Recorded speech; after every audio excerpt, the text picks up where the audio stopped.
Magandang araw. Welcome to SBS Filipino Talking Sport with me, your host, Mark Liabres. Today we have a special guest. He's a dual international with the Philippines National Rugby League side Tamaraos, the Philippines Volcano.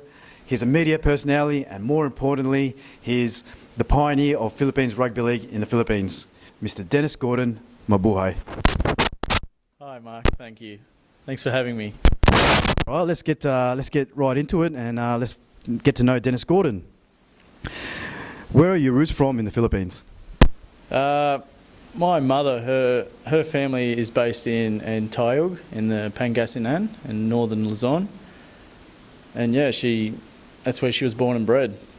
So it's your mum's side that is the Filipino heritage.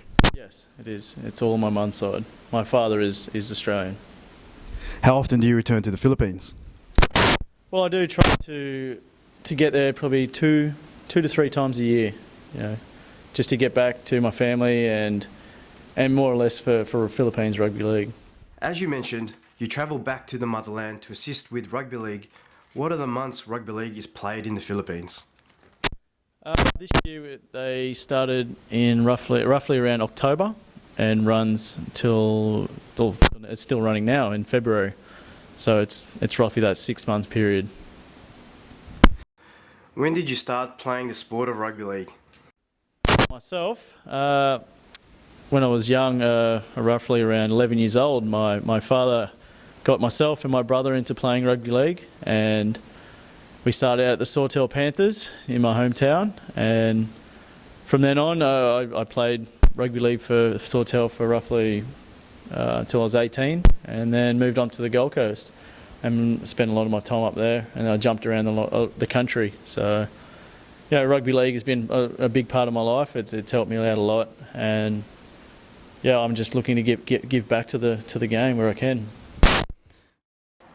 Dennis, could you tell us, was there any adversities or other challenges you had to deal with growing up in rugby league with a Filipino or Asian background?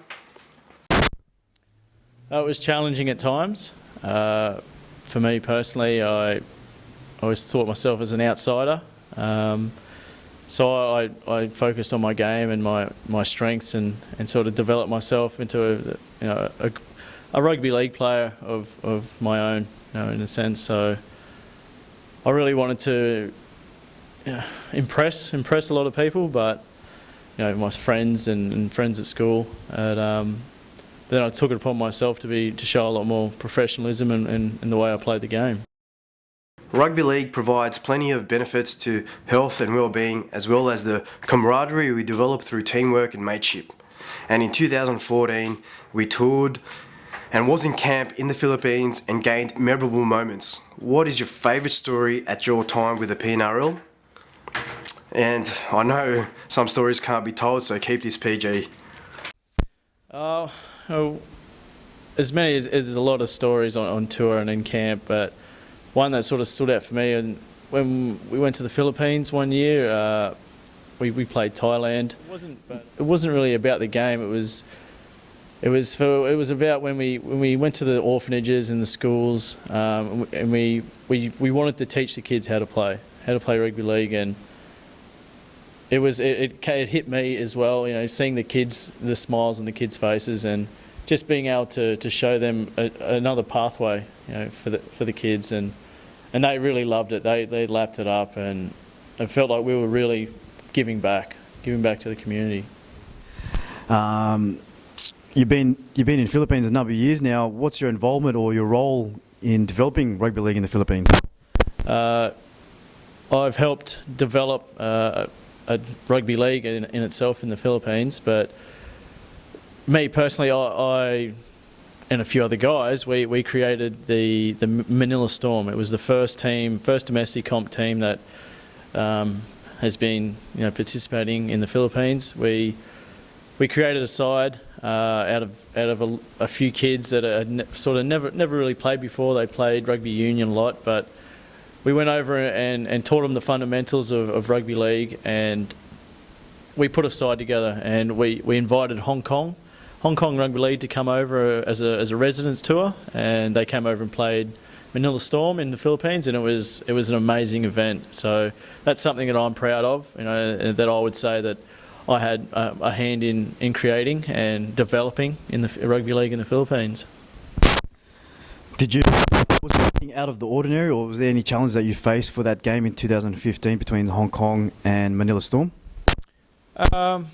Nothing substantial. It was more, the communication, I guess, which was a major factor for me, and communication with the players. Some of them didn't even speak English, or very well. The communication with the players, the other team, Hong Kong, the officials, the referees.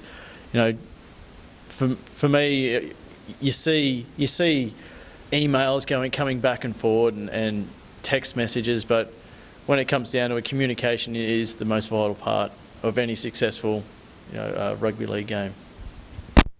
You're there to help it grow. You see the Filipinos train and play. What are the vital Filipino characteristics, athletic ability, that may help or hinder a chance at a professional rugby league career? Well, I would say a lot of the kids definitely have a lot of heart, a lot of courage. They show that wherever they are.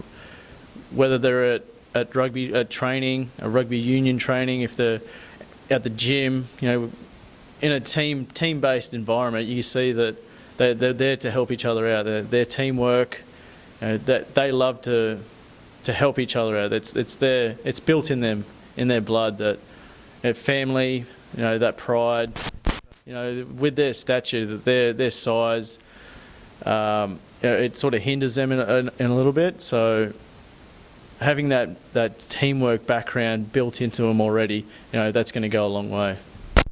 You already mentioned Manila Storm played Hong Kong in 2015. What were the skills and talent that you noticed and was most impressive to you? Their speed, I would say. They're very quick on their feet.